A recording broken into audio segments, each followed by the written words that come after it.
The following is a presentation of the Mat Talk Podcast Network.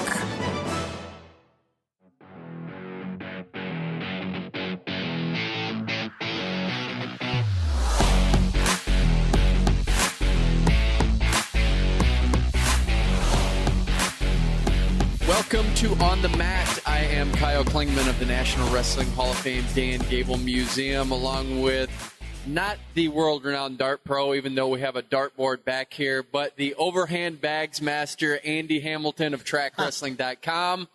And we are live remote from the Waterloo Single Speed, and we have the owner, Dave Morgan. I about said Dave Hamilton. I mean, I about combined it, so how bad is that? I know both of you guys. I'm butchering your name already, but Dave Morgan, the owner and operator of Single Speed in Waterloo, Iowa. And you are a state wrestling champion in 1993. I know that goes hand in hand with what you do. Talk about your wrestling background and how crucial it was for you to have that as you get into an endeavor like this. Well, you know, when you look back at things, so I'm 43 now, right? I've been out of high school since 1993.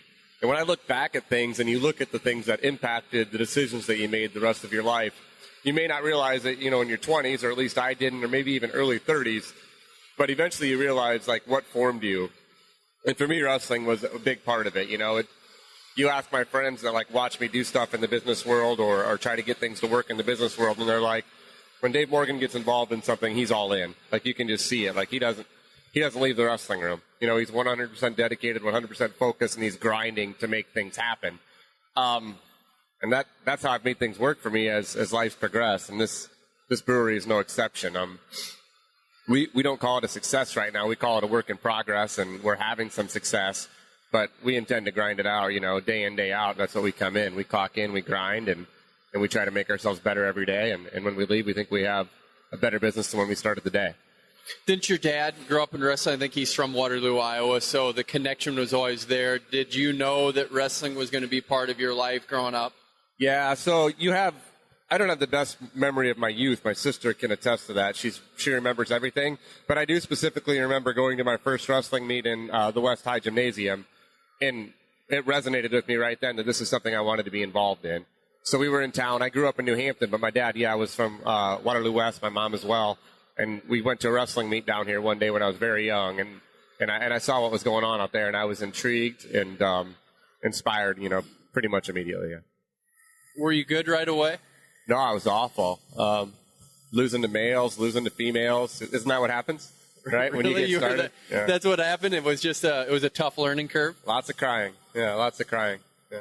Well, when Dan Gable was here, he saw you for the first time, and we'll talk about the Gable beer here in a second, but he looked at you and said, man, he doesn't look like a wrestler at all, but he said that's really a tribute to the sport and how this works and how it functions, that we have all types of body styles. You're long and gangly. How did you eventually make that work for your style and your personality on the mat? Yeah, I'm built like a less muscular Mark Branch is what I like to say, right? I'm built like him without the muscle. How did I adapt that? I don't know. Wrestlers figure it out, right? You want to win, so you just kind of find a way to win. And if you're in the room enough, you'll figure out what your body wants to do and what works for your body as you're wrestling. One thing I figured out as I got older, too, I also wrestled left-handed. So on top of being lanky and kind of awkward for people to have to go against, I was also tying up in a different fashion than they were comfortable with a lot of times, too. And those little quirks, those little funky things that you work with as you're progressing through the sport, I mean, led me to some success at that early level, at least, yeah. You tried your hand at Iowa State. What's the transition between wrestling in high school and trying your hand at Division I college wrestling? What's the difference? Well, the transition's difficult for a guy like me. It was something that I quickly understood I wasn't ready for. I have nothing but admiration for those guys that take it from the high school level and go D1, D2, or D3. I don't have experience D2 or D3, but I can tell you what, D1's the real deal. Like, guys that want to buy into D1 and have success at a D1 level, those are special people. Time, energy, focus, all of those things. And I lacked in a couple of those areas early on, and I was out of that D1 world quickly. But, yeah, that's a tough transition. You have intense focus for the craft brew business, and like we said, we're here in Singlespeed in Waterloo. What drove you to get into this business, in the craft beer business? Because it is a unique area, and you have a real expertise for that. Why did you want to get into this game? Well, I like beer a lot, so there was a start there. I enjoy beer. I enjoy the science behind beer. I enjoy everything that beer can be in terms of like personal interaction, loosening people up, people meeting each other in a beer hall setting such as our own that may not have known each other. You know, we set up these big European-style beer hall tables, and their intent is for people to come on in and meet each other and have conversation. And maybe you learn something from somebody that you didn't know earlier that day, or you hear a funny story or a tale. You know, beer is a part of those interactions, and I love that. I was also looking for a new challenge. I was kind of buried in the restaurant industry for a decade and a half. And as much as I enjoyed the challenges that industry brought, I was looking for something a little bit fresh.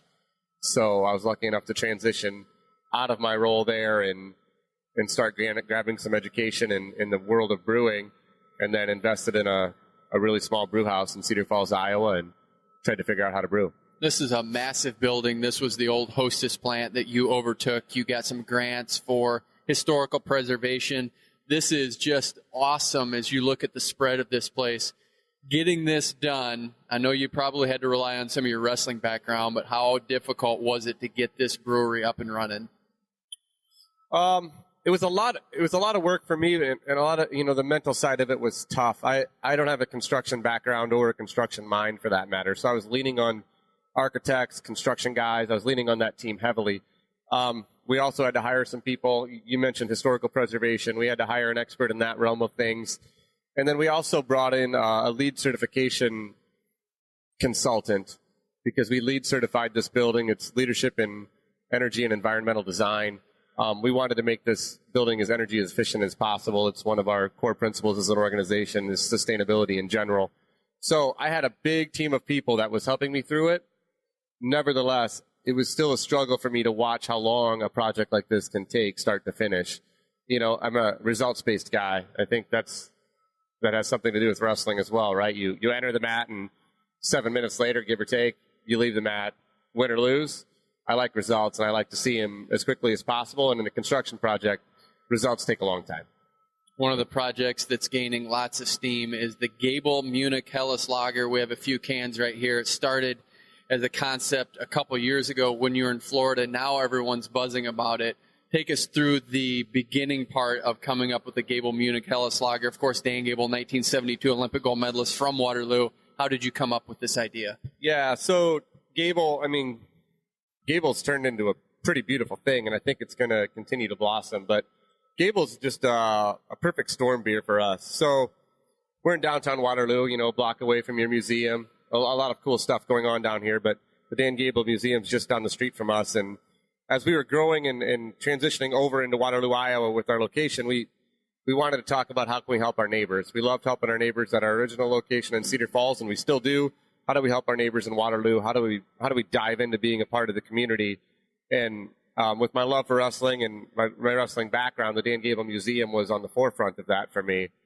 So I was on a flight back, and I was thinking to myself, how do we work with the museum? Obviously, Dan Gable. You start thinking about Dan Gable. You start to think about Waterloo West, the town that we're in.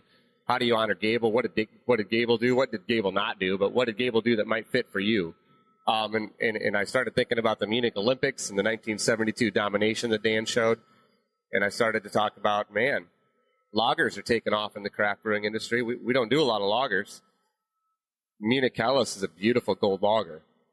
Now you're starting to see the pieces fall together. You're telling the story of Dan. You're talking about a beautiful gold beer. You're talking about Munich. And you're talking about helping a neighbor out by donating some of the proceeds back to the Dan Gable Wrestling Museum just down the street for us. It wasn't much more than a flight that I had all that concept kind of work together. All the hard work on the backside, getting it ready to go, make sure the beer was up to Dan's standards and our standards. Separate things, but both very high. And then bringing it to you and having you take it to Dan and trying to make sure the whole thing could work. Dan Gable is a name that is synonymous with success, and especially in the state of Iowa. You had to have grown up having him be one of your icons. To be able to work with Dan on a project like that, what does that mean all these years later to know that he was the quintessential figure growing up for you in New Hampton, Iowa? Yeah, it's special, of course. I mean, we were at an event last week, and my sister lives up in Madison, Wisconsin, and her son wrestled in high school up there, and they came down for it because Dan's an icon, right? I mean, he's an icon for my whole family as I was growing up. My parents, my sister. So she traveled down from Madison just to have her son meet Dan that day. It was pretty cool for me to feel like I might have made something happen there. You know, I didn't necessarily make that happen, but for those two to get to meet, it was fun for me to get to watch. It means a lot to me personally. It's great for the business. It's somewhat intimidating, of course, you know, being next to Dan. I will say one thing, it was fun. So we do a lot of beer festivals. I pour beer for people all the time, and they're always excited to talk to me, right? They want to talk about the beer. They want to talk all about why we made the beer, what's in the beer, what's next. I'll tell you one thing that happens when you go to something with Dan Gable. Nobody wants to talk to you. They are ready to talk to Dan. So I stood there, and I just relaxed and kind of soaked it all in and enjoyed the moment and just watched people wait to get to go and talk to Dan. A humbling and gratifying experience all at the same time. The inevitable question is, how do I get my hands on a can of Gable beer, a case of Gable beer?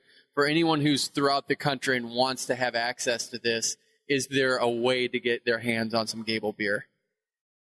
So we're Iowa exclusive, so all of the product that we make stays in the state of Iowa. So we have a distribution network that covers about 65% of the state. Should be 90 to 100% of the state by end of year. We're just slowly growing it out.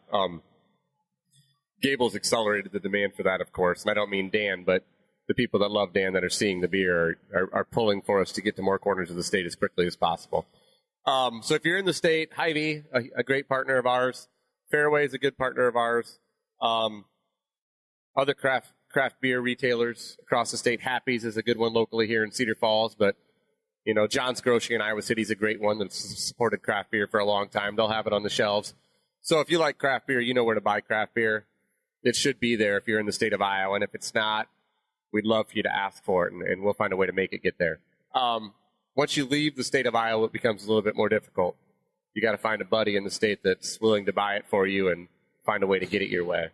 We can't legally ship it across state lines at this point in time. So we've had a lot of requests for that, which is fun. But yeah, our hands are a little bit tied there. I know the response that we've gotten at the Gable Museum for it, and I've even heard that certain locations have sold out already. On your end, on the craft brewing end, what's been the response of this beer? So far people love it. You know, we're talking to a lot of wrestling fans, so their opinion might be a little bit skewed. They're not critiquing it like our craft beer, how do you say nerds nicely? Our craft beer nerds might critique the beers. We love those guys, but yeah, we're all a little bit nerdy in our own way. But it's been warmly received that way too. We think it's a beautiful Munich Helles. Our head brewer Austin he's got ties to Germany. Loves making German style beers. Was super excited when this idea was presented to him, and he crushed it. I mean, this beer's solid. Yeah. Is it fun to see Dan's family get behind it too? At the autograph signing in Iowa City, most of his family came out. His wife bought several cases. Is that fun to see them getting so behind this as well? Yeah, it's so crazy. That was maybe one of the unexpected things that's kind of come along. I expected Dan to be, once Dan was on board with it, and you know, it seemed like a good idea, so I thought he might be, but you never know. I knew once Dan was going to buy into anything, he was going to buy in wholeheartedly, but man, his drive has not let up, and apparently either his family has influenced him or he's influenced his family or something's gone on there because, yeah, they're crazy in support of it. Once again, I'd use the word intimidating. I was talking to his wife, talking about some stuff, and she's like, I got some ideas. Dan's got some ideas. And I'm like, oh, boy, here we go. Let's go. Yeah. Let's hear them. So I love the energy. I love the fire. You know, it's great to see. As far as next steps for this, just to be making it even more accessible, making that next push for the remainder of the season. You have football coming up. You have wrestling coming up. How can you collaborate with those two entities to make this even bigger? Yeah, we're working with Dan on some of that stuff, maybe trying to strategically place events and appearances and maybe some can signing events and based around wrestling events or football events that go on this fall and winter. I know we've got I've kind of got the Iowa State duel highlighted in my calendar. hoping we can do some stuff in the Iowa City area for Iowa State. That rivalry seems to be firing back up and should be full force again really soon from what I'm reading anyway. So if we can get down there and enjoy some of that fun and take in some of that energy, we'd be excited about that one. Football season kicking off right now, yeah. So we were down there trying to get people ready for their tailgates for the weekend. Tying to a couple more of those here before year end. It sounds like we might partner with Fairway on a small event and do something down in that greater Iowa City area again. So. All right, Yeah. So you went to Iowa State and UNI, and you have a Gable beer. Of course, that's a connection to the University of Iowa. What's your school out of those three that you're pulling for? Oh, man, on the spot. So I'm one of those people. I'm one of the worst. I'm one of the worst people. So it varies by sport. So wrestling, it's come down to I cheer for almost all three schools all the time, unless they're competing. And then I don't wholeheartedly get behind one school or the other. I just cheer for a good duel. Now, if Iowa would duel UNI, man, things would get interesting there. I mean, that one would be a tough one. Cedar Falls, Waterloo area for a long time. Boy, I love Doug Schwab. So I would have trouble not cheering for the Panthers in that circumstance. But that duel doesn't take place, so I don't have to worry about it, I guess. Then when you flip sports, I flip. I cheer for the Panthers in basketball, and then I cheer for the Hawks and Cyclones too. But I cheer for the Panthers first. I'm a little bit upset about that Big Four Classic getting canceled, and I know that's not UNI's fault, so I get behind UNI in that scenario. It bothers me that Iowa and Iowa State don't want to come to town to play hoops anymore. So it varies. Football, I'm a Hawk. All right. We're at your facility. We have the brewery right behind you. We appreciate you taking this time. This is a great concept. If you are out of the state and you're listening to On the Mat, come to Iowa. Find a Hy-Vee, find a Fairway, or better yet, just come to the Gable Museum and then hop over to Singlespeed Brewery here in Waterloo. Grab yourself a case. You won't regret it. And we appreciate the collaboration. And thanks for being on the show.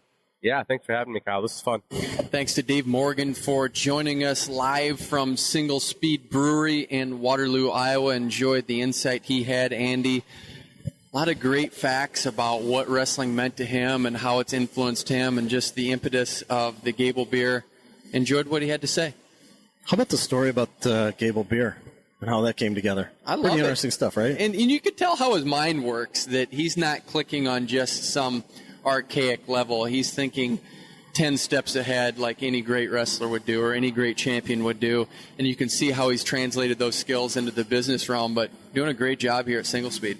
First time I had it, I never drew the connection with Munich, right? It's a Munich style beer. You never figured that out? Just not the first time I had it, Okay. no. I mean, now that I look at the can and I saw it on the can, what type of beer it is, and then it's like, yeah, of course. Yeah. Right? A Munich gold beer, Gable.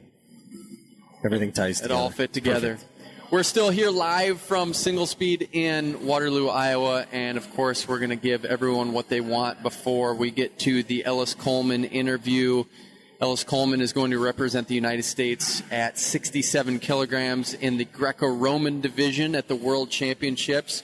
But we want to keep talking about the point differential index. We've had a lot of fun going through the first four weight classes. Now we get to 157 pounds. We talked about what this might look like.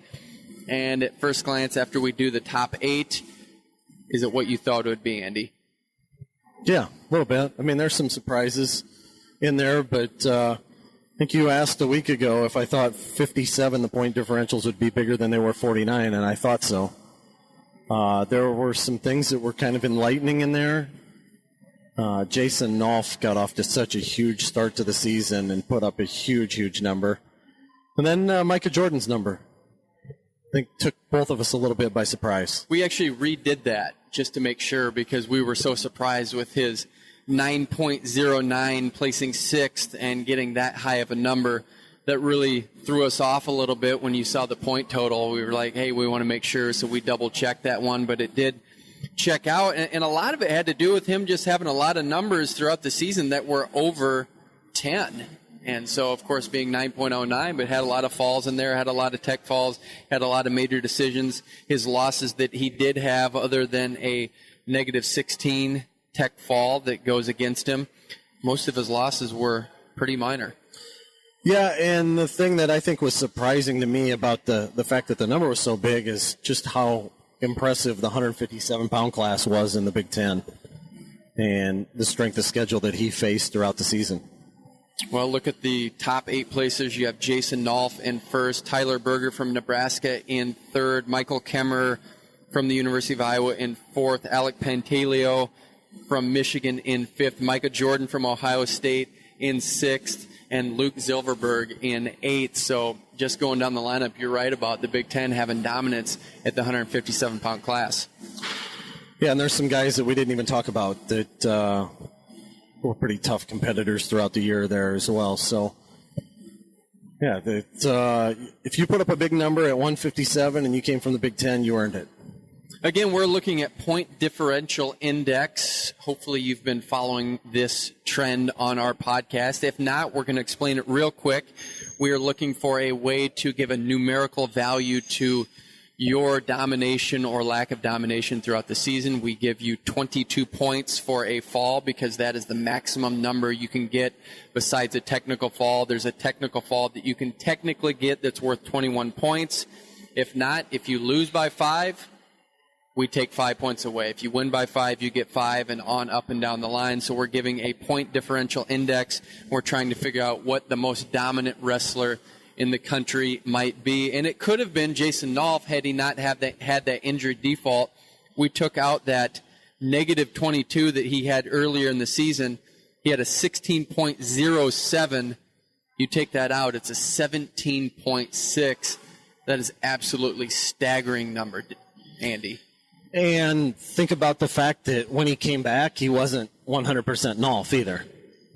Yeah, and you're right. He didn't look right there for a little bit, but still had that ability to dominate in spots and still won the national tournament. But even coming back after that, he did pick up a fall right away and still had some pretty good wins. But outside of that, if he had been the Jason Nolf that you'd seen throughout the season without the injury, we might be looking at a number closer to 18, possibly 19, which is even more jaw-dropping. Yeah, it's staggering. I mean, he opened up the season with 7 straight falls, and then after his run of 7 straight falls, he had a 15-point win, and then he goes back to 1, 2, 3, 4, 5 more pins in a row.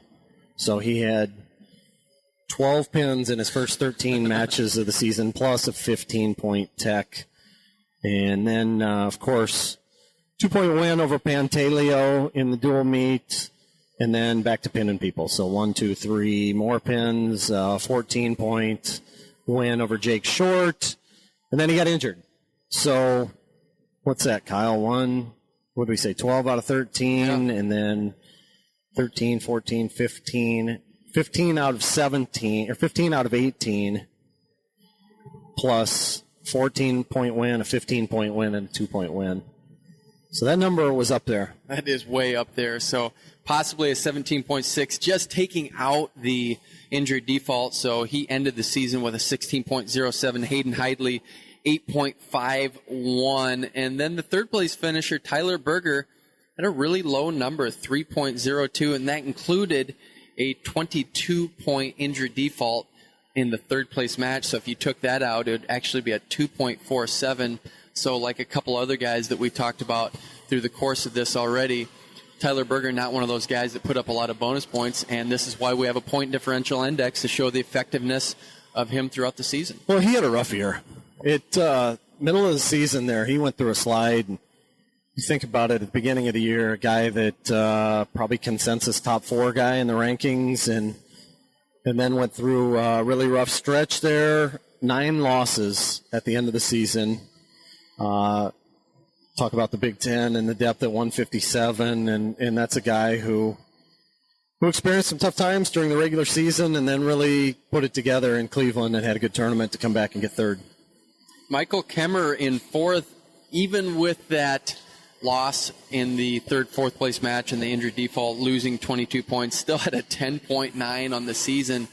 Kemmer is going to do some damage up at 174 when he bumps up there, but had a great season with our point differential index averaging over what would be considered a major decision by today's standards. We're trying to get away from that, just saying that a 10.9 is on its own merit, but Michael Kemmerer put up a big number there for the season. Yeah, and you're looking at probably almost definitely over 11 if he doesn't sustain that shoulder injury in the match against Berger in the consolation final there.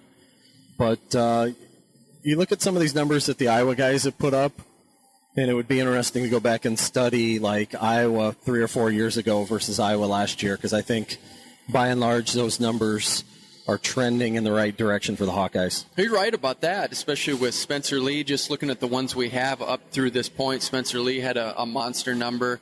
We had Brandon Sorensen had a good number, better than what people had given him credit for up to that point in his career. And then Michael Kemmerer puts up a nice number with 10.9. That is really a great number, and really have to give Iowa credit in that first half of the lineup. They did a nice job of scoring bonus points, which is what they were being criticized for the last couple of years. Well, nobody scored more bonus points at the NCAA championships this year than the Hawkeyes. 30 of them. The most that Iowa has scored at an NCAA tournament since Gable's final year.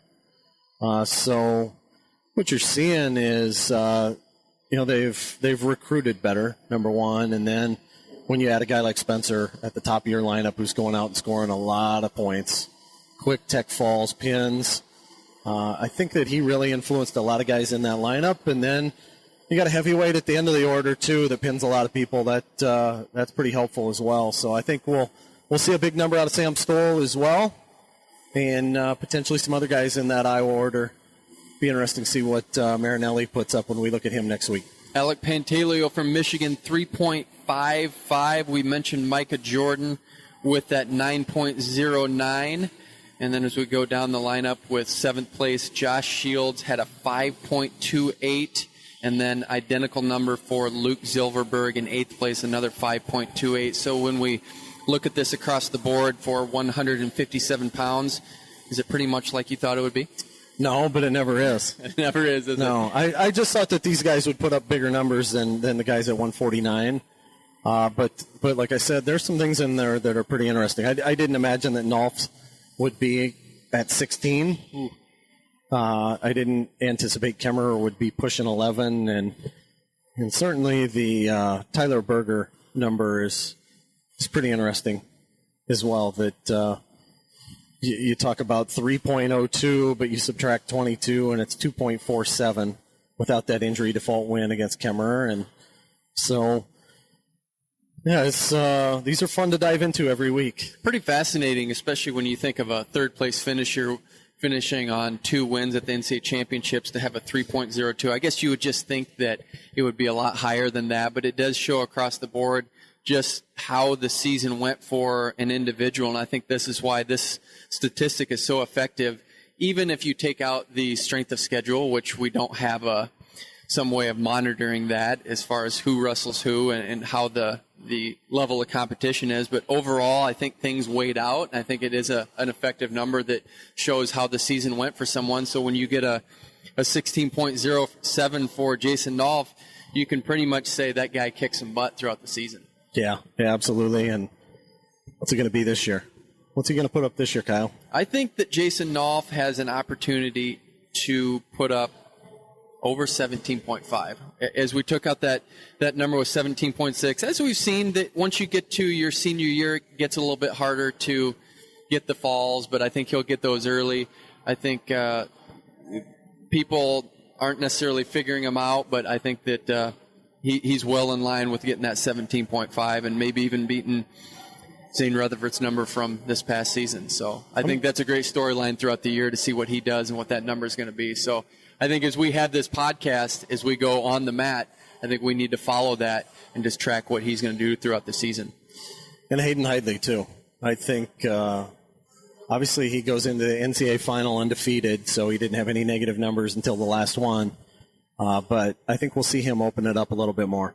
And I think as we look through this, boy, again, the point from last week, one way or the other, those big losses, especially if it's a fall, and it's easy to get caught in something, giving up those 22-point losses, that really does hurt your number, and it can skyrocket you if you do get a fall, just as we saw last week with Jason Surtzes. He got that one fall, had a lot of one-point wins, but, boy, when you're looking at averages, having 22 points added to your total really helps when you're dividing it by number of matches that you competed throughout the season.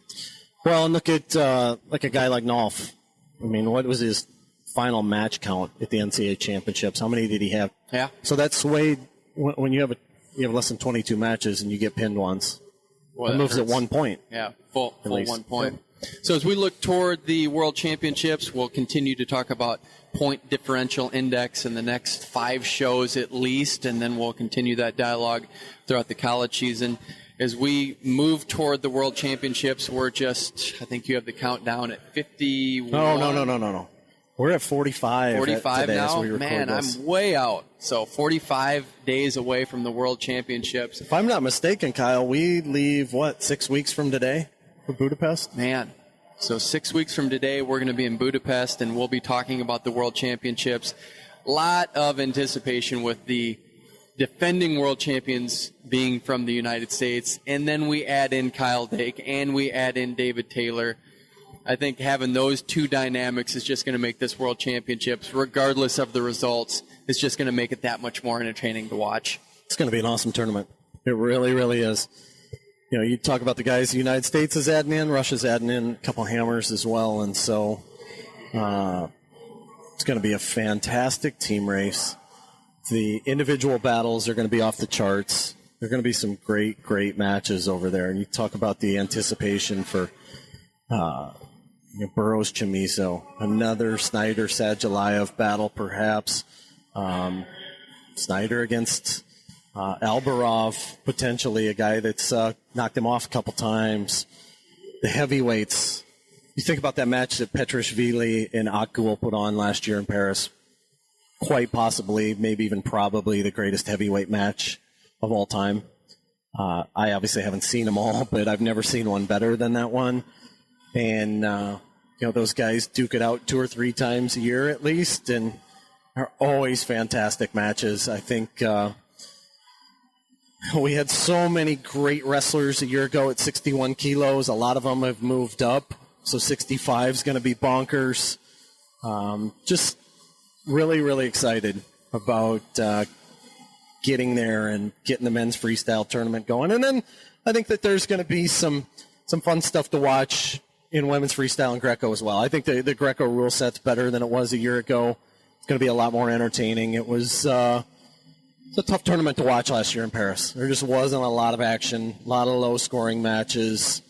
We're going to see a lot more entertainment. Any updates on Helen Maroulis on where she is with making the world team? She still has the option to wrestle in to see where she falls in line with that, but hopefully we get that resolved soon enough. Yeah, October is when that one's going to go down with Alex Hedrick. All accounts that I've heard, Helen is improving, getting ready to go, and she'll be a handful at the World Championships if she's anywhere near her best, obviously. How about Iran on the men's freestyle team? They placed 9th last year. Do you think they're going to have a push this year and look better than they have in the past World Championship?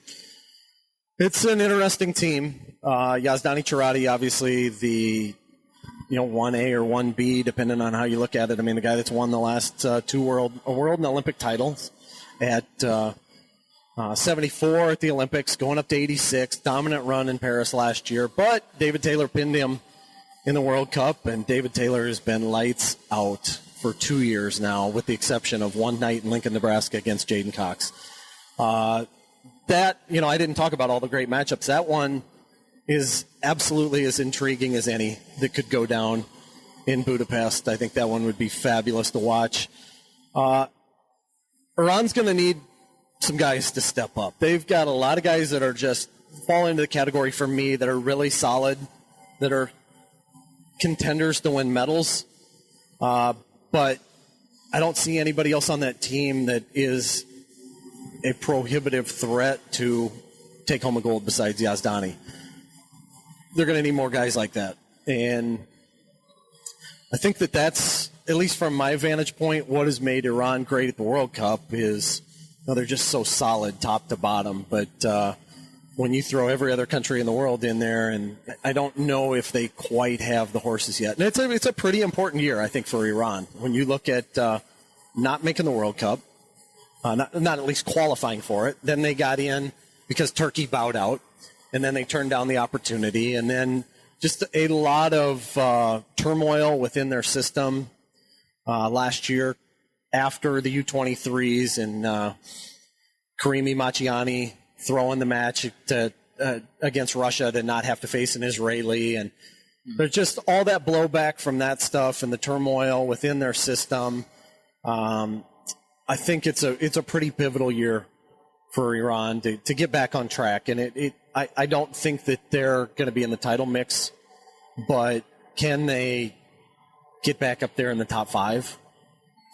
Let's talk Greco-Roman wrestling since we have Ellis Coleman on the program.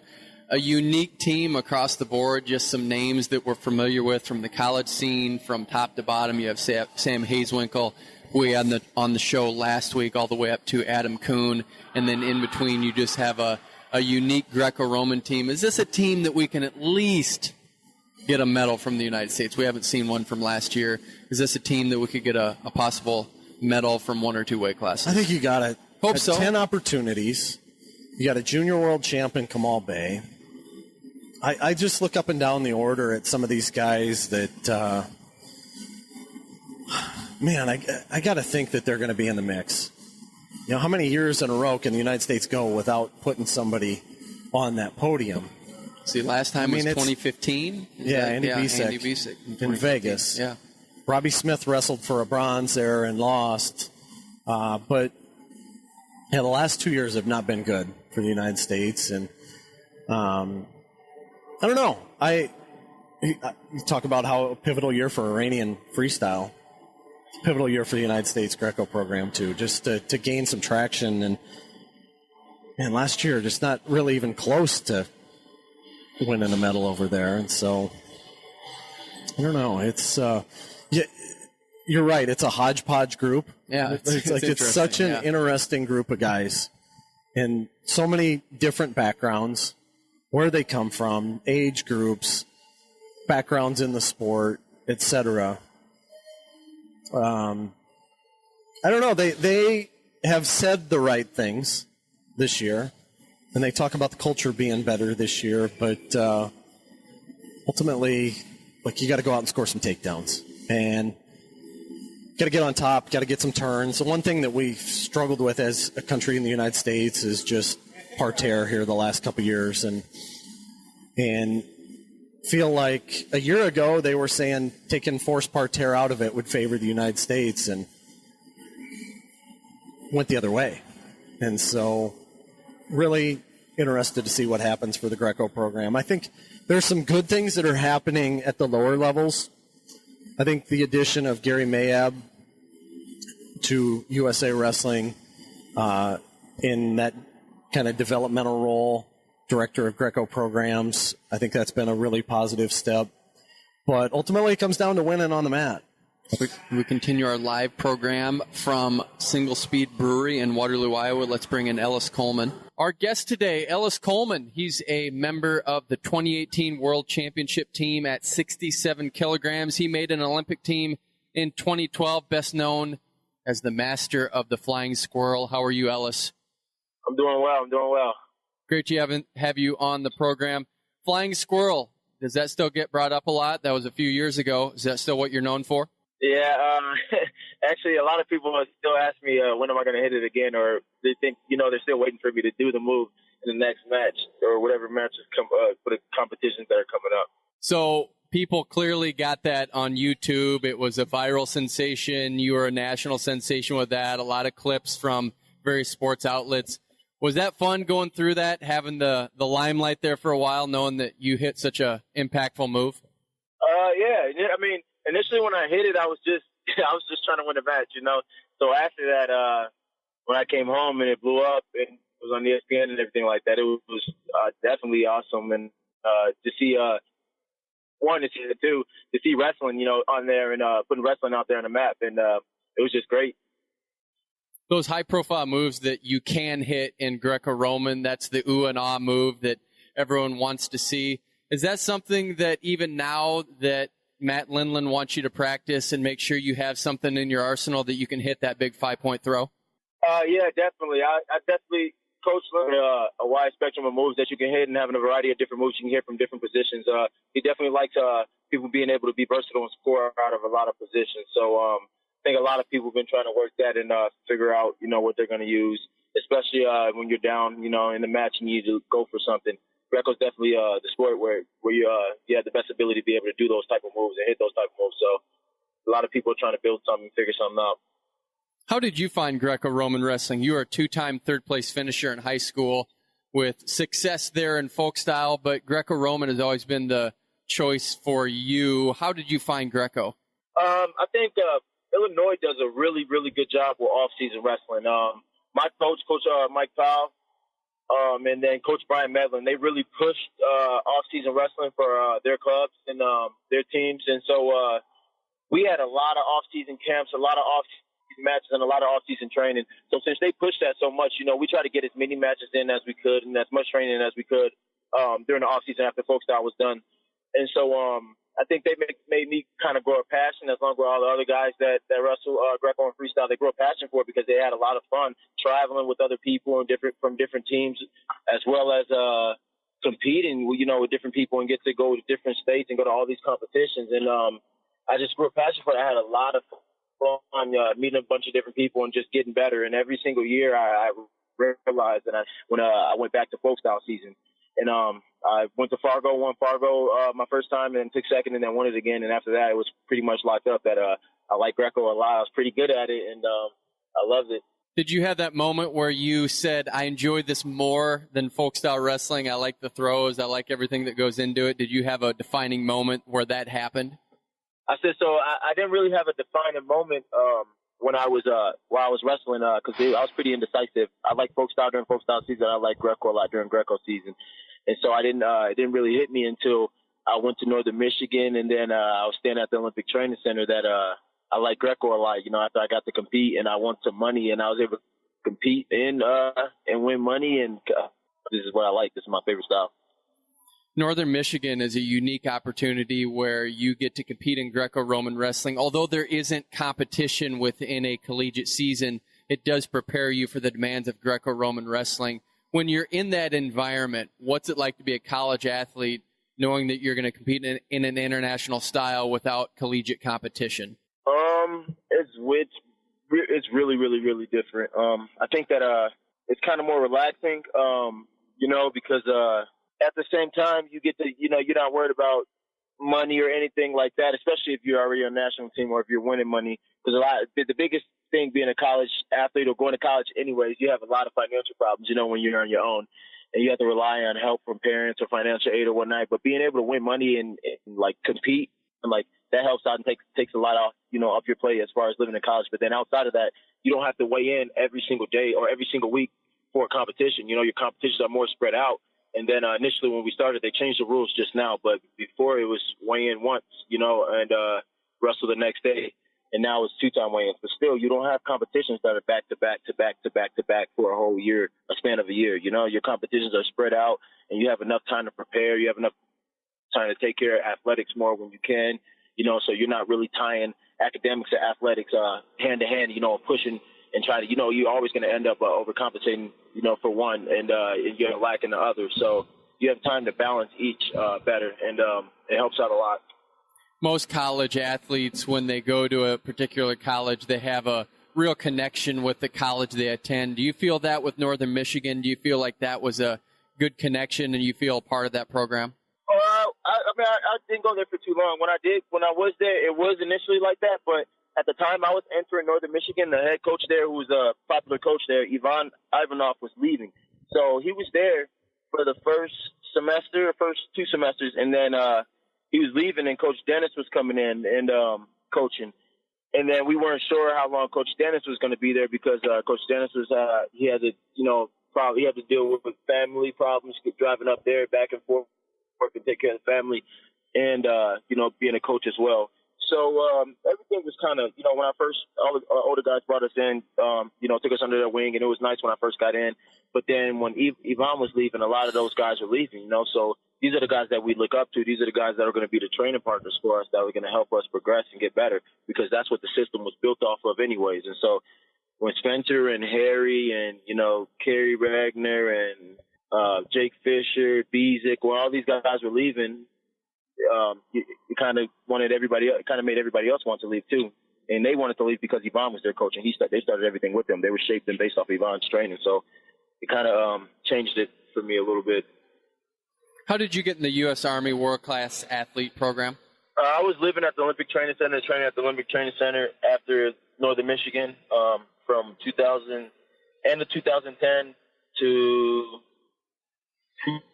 2013, the end of 2013. And in the midst of while I was training at the OTC, the WCAT program was training up there a lot with the OTC athletes.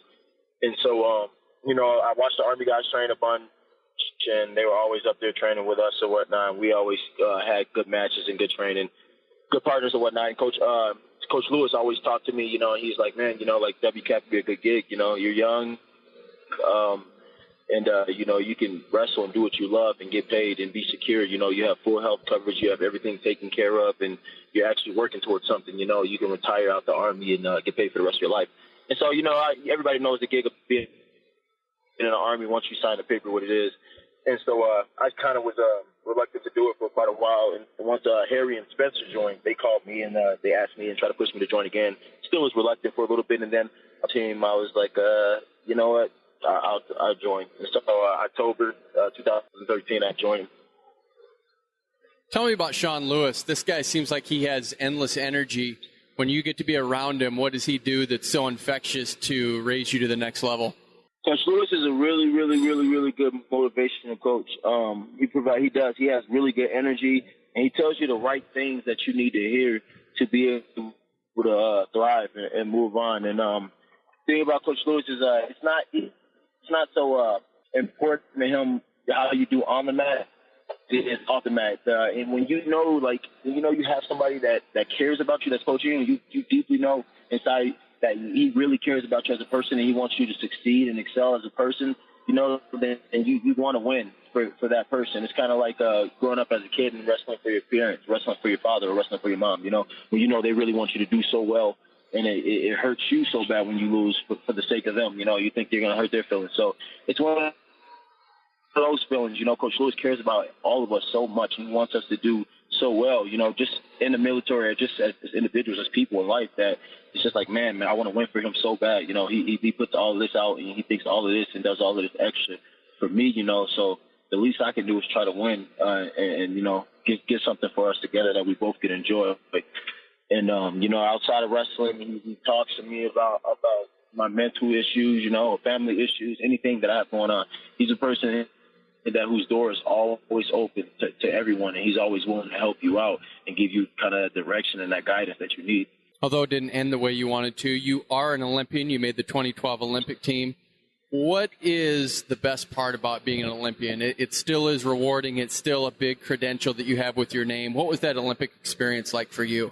It was awesome, particularly because I was young, and I was 20 years old when I made the team. So, like, just being able to go out there and let it fly, and just being out there with all the older guys and just experience that, it was just amazing. You know, I never even expected anything, you know, that to happen that fast. And I got to go to London and compete on the biggest stage that you can compete on, you know, as far as being an Olympic athlete. And it was a lot very nerve-wracking at the same time. You know, it's like, man, this is it, you know. And so I put it all out there, and you bring home a gold medal, or, you know, put it all out there and just see what happens. And so that's what I did. I wrestled, made the weight, wrestled as hard as I could, and then enjoyed being in the village, enjoyed my time there, enjoyed losing weight, enjoyed the whole process of trying to earn an Olympic medal. And then after that, it was just like when you lose, it's the biggest downfall that you can feel. It was just like so empty inside afterwards, and like, what's next, you know? Because a lot of people, they chase this. This is the biggest thing that you chase as an Olympic athlete. You know, this is the dream. This is what you want. This is it. And that's your one opportunity to get it, you know, is while you're there, you know? And so it was like, man, it's such a high. And then once it's over, it's so, and it was just a crazy feeling just thinking back, you know, to how, trying to reminisce on how it was entering the village, walking into the village, the opening ceremonies, and just how much everything was such a rush. And then at the end, how everything just left you. And it just felt like what do I stop wrestling or do I keep wrestling? What's next? And do 4 years and do it all over again? And so it's crazy, man, about emotions that comes with sports in general. How much fun was that to be on the Today Show with Al Roker and Matt Lauer doing that spot with Drew Byers? That had to be a cool experience for you. Awesome. Another awesome experience that I probably tell on to, my kids and their kids as well, my grandkids. And that's just one of those things too as well, just like the ESPN thing, like I never, ever, ever would have expected to do ever in my life. And I watched Today's Show growing up, and then actually being on there and being able to actually hit a move on Matt Lauer, and then Jamil with Al Roker is just like something that I'm going to remember, for the rest of my life. Ellis, you've obviously been part of several Greco teams in the past. What kind of vibe do you have about this one? What kind of feeling have you gotten after training camps? I have a special feeling about this Greco-Roman team. On paper, the people that were supposed to win, didn't. So I think that that's what makes this Greco team so unique, so special. In the Worlds and the Olympics and stuff like that, it's not about the people. I mean, there are people who are high favorites to win, and then these are all just one tournament. You take it as one tournament. It's supposed to be one tournament, and it's the people that aren't supposed to win that you don't think win that end up doing pretty well a lot of the time as well. And I think that the guys that made this team and that a lot of people never expected to make the team are the people that you need, are the type of people that you need on the team. The type of people that win matches that people don't think they're going to win, that win big matches, that you don't think they're ready, and they come out there and they make those upsets. I mean, because the World Championship is just, every single guy is trying to be the best guy, and so it's all about having a good tournament, getting those upsets or getting those victories that you need to get. At most 5 matches, 4 to 5 matches. So take it match by match and win those matches. And I think we have a lot of guys that are capable. Are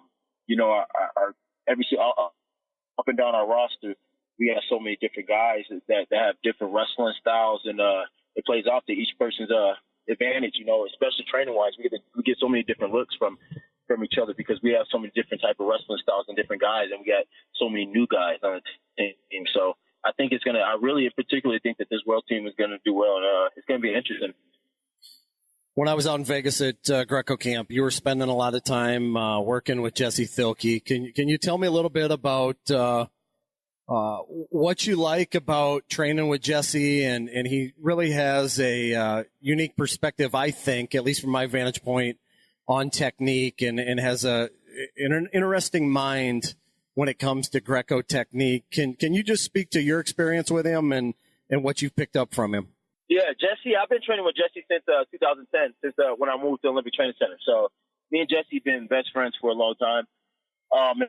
It was just us parting our ways, after we left the training center, going to our different training centers that we needed to train at. Our friendship, but it just put the distance between us that we couldn't train together, anymore. But every single time we get a chance to train together, we pick each other and we train with each other. And Jesse, he's really, really, really smart, and he's really like a critical thinker. Like, he could think, Jesse knows every single hit from every single situation. So he has a chain reaction all set up in his mind. So whatever move he hit, if it doesn't work, he has about 4 or 5 moves from that same position that he's going to hit back to back to back until he figures out a way to take you down. What are the thing differences? about that is I'm not really quite the thinker that Jesse. I'm not the thinker that Jesse is when it comes to wrestling. I'm kind of a brawler style type of wrestler. I just want to come at you and just turn it into a fight and just keep coming. I just keep going until you break and you submit. And I get my move, or I just keep coming until I gas you out, and then you're so broken down I'm able to hit my moves on you. And so when I wrestle with him, I get to learn those things that he's doing, and I get to kind of implement that and help myself out. Because, you are going to face guys that are going to go toe-to-toe with you for a long time, so you have to figure out how to score. And with his critical thinking and the way he thinks in his mind, if I add a little bit of that to my style, it definitely helped me out and helped me be more versatile on my feet. And then the same thing for him. He's not really much of a brawler. He's super athletic, and he's really good at scoring. He's really evasive and elusive, and he knows how to score from a lot of positions. So, but he's not a typical type of grinder type of athlete. And so we both have things that rub off on each other and help each other out. You talk about knowing him for quite a while. What are the differences you notice in him now versus before that he went off to coach? at Legends of Gold, and he talked about that being a great experience for him. What are the differences pre-coaching, post-coaching that you notice out of Jesse? Jesse's grown a lot. I think that more so with his wrestling and his technique, but like I said, he was really, really athletic and able to hit a lot of moves. He was pretty similar style before when we were younger, but he would do a lot of moves for no reason, pretty much. And now, what I mentioned, the chain reaction thing, he has a reason for every single move that he hits, and he has a plan for every single move that he hits. But even what he said, I feel like he has moves that he doesn't even, like, he's so tricky now and so smart now the way that he wrestles. He has moves that he will hit and intentionally not trying, just hitting the move and not actually trying to score the move just to set you up for another move. And I think that he told me, as we were wrestling and stuff like that, and I was telling him, like, he has such a different feel as far as, like, your technique. Now, your technique is really good and precise. He's like, yeah, once you coach, it puts a whole different perspective on wrestling, and it changes a lot for you. And he was like, coaching has helped me out a lot. And it's not just even training with him, but I noticed it when he wrestled at trials and he wrestled Ryan in the finals. You can see, you watch both of them wrestle, they both are explosive and athletic wrestlers, and just the way that the match went and the moves that Jesse was setting him up for, like, it was so smooth and graceful the way that he did everything that he did. After you made the world team and your interview immediately following making the world team, you mentioned that for the last couple of years, you've had some struggles, some hardships. What adversity have you faced the last couple of years? It was tough, coming around, but it just my whole career, injuries has been huge. I've been wrestling. I started wrestling on the senior level end of 2009, and what is it now? 2018. So it's like 8.5 years, almost 9 years. I've been wrestling on the senior level, and I've probably spent half of those years off the mats. I've probably been wrestling on the senior level 4 years in total. A lot of injuries. Broke my ankle, tore both of my knees, broke my elbow, tore my hamstring. So I had a lot of surgeries, and it's so hard to wrestle and come back and wrestle and get off the mat, come back, then wrestle, get injured, come back, wrestle, get injured, come back. You feel like you're losing something. You get injured. All these people are still training. They got all this time to improve, and you feel like you have to reset and come back and reset and come back and figure something out. And I guess, like, after getting injured a bunch of times, you get good at being injured. You get to figure out how to help yourself, how to keep yourself progressing while you're not wrestling. And so that's just watching video and watching film. But being off the mat a lot it just hindered me and hurt me a lot, and it kind of it did me mentally. Oh, and then concussions at the same time. I took a year off of wrestling from concussions. I had bad concussions, 4 or 5 concussions, and it was getting pretty bad. So all of that just messed with me mentally, and I struggled mentally, and it was hard to find, decide what I wanted to do and find where I wanted to be as far as wrestling. A lot of battle in my mind that I want to stop wrestling, I want to quit, and that's why I said Coach Lewis came, helped me with everything and talked to me and just helped me keep my mind right and keep me right. Are you healthy now? Then I have my family to take care of, and my head is healthy, and I have a minor injury. It's not, knowing the injuries that I've dealt with, and always having to have surgery. I wouldn't even call it injury. I'll just say I'm hurt. But I will be wrestling at Worlds, and I'm just rehabbing a little bit. My knee's just banged up a little bit. Nothing severe, nothing bad. So, and then I have my family. I have my 2 daughters to take care of. I have my brother I brought out, my mother I brought out to live with me. They all live in Colorado with me. And then my wife, she's from Cuba, and just bringing her in and helping her learn English and teaching her about everything that they in the U.S. And then learning Spanish or whatnot. We've had quite a roller coaster of adventures and events going on, but it's been pretty smooth so far lately, and I've just been grateful. Learning to be grateful for everything, and that's keeping me moving forward, and then having kids at the same time, that just changes everything. So at the end of the day, if I have anything I want to soak about anymore, be upset about or whatever, whatnot, I always come home and my daughter is always happy. So that makes me happy, and it makes it hard for me to feel sorry for myself anymore, and it makes me feel so grateful and blessed to be where I am and to be able to do what I do, and kids just change your whole perspective on everything. Where do you live out in the Springs? Do you live on the Army base? No, I kind of, they call it the Springs, but I live right next to the Springs in a Fountain area. It's right near base, actually. It's around the base. The base is Fort Carson, then you have the Springs, and then you have Fountain, which is kind of in Fort Carson and the Springs, both in that area. And it's a small city right next to the Springs, and I have a house there at Fountain. As far as approaching the 2018 World Championships, it seems like they change rules all the time, especially in Greco. How do you keep up on the rule changes?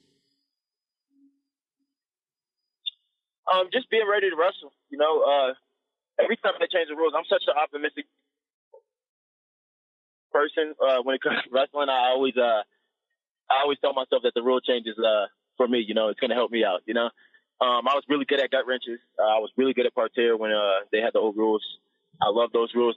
They changed the rules to most in your feet. And forced parterre, I told myself some way, somehow, I said that the rules were for me. Learn how to be a brawler on my feet, and gotten worse at parterre a little bit because I've been so pushing it on my feet so much. But I think I'm ready for anything. Our coaches put us in training. We train everything. We train parterre. We train on our feet. We train defense, and we train how to attack, how to score, and how to counterattack. So I think the camps, that we have, training that we do, should be ready. And being a wrestler, you should be ready for anything anyways. You never know what's going to happen with the competition. So 2002 world champion Jermail Byers, who we mentioned earlier, you guys were on that Today Show spot. Just a great figure in wrestling, especially Greco-Roman wrestling. Do you still have a connection with him? Yes, sir. Jermail is my big brother.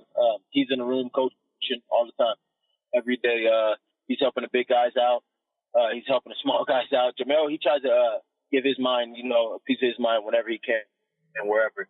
And the big thing about Jermail is he always has some type of perspective on something. He always has like a grandfather, because he's an old guy too. You know how you speak to an older person, they always want to preach some wisdom on you. So he always has some perspective, and he'll talk you to death. He will literally talk to you about something so simple for about an hour. It could be the smallest conversation, smallest thing, that you wouldn't think it had this much meaning to it. And he'll talk to you for about an hour, and you'd be like, wow, you wouldn't even have anything to say afterwards. And I like having him around the room.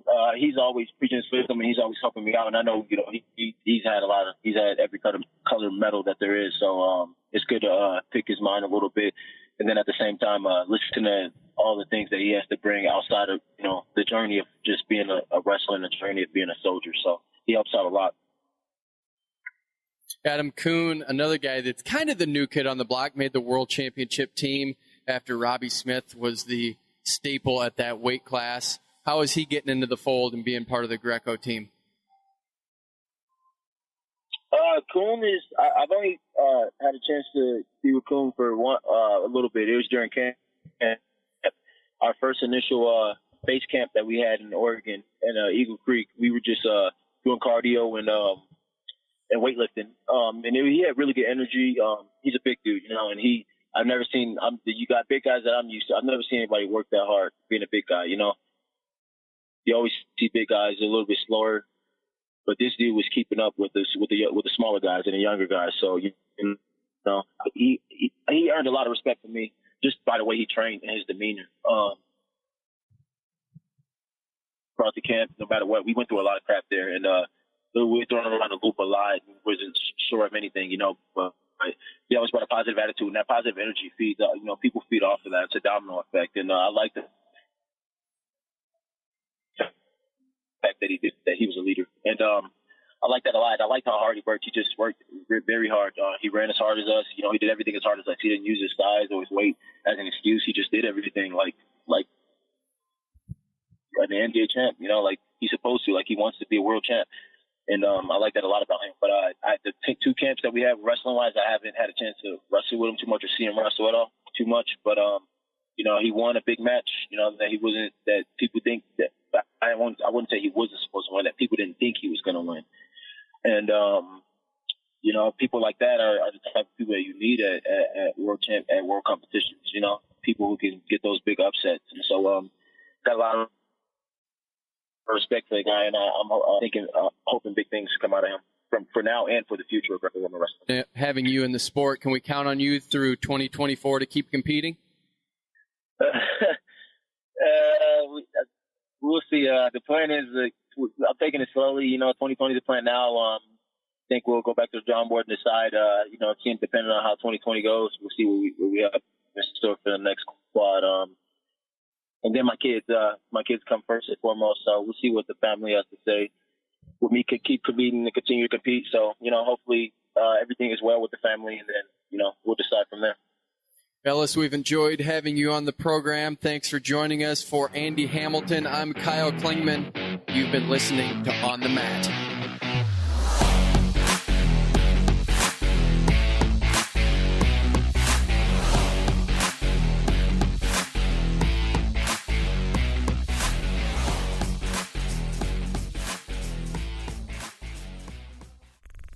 This show is part of the Mat Talk Podcast Network. For more wrestling podcasts, head over to MatTalkOnline.com.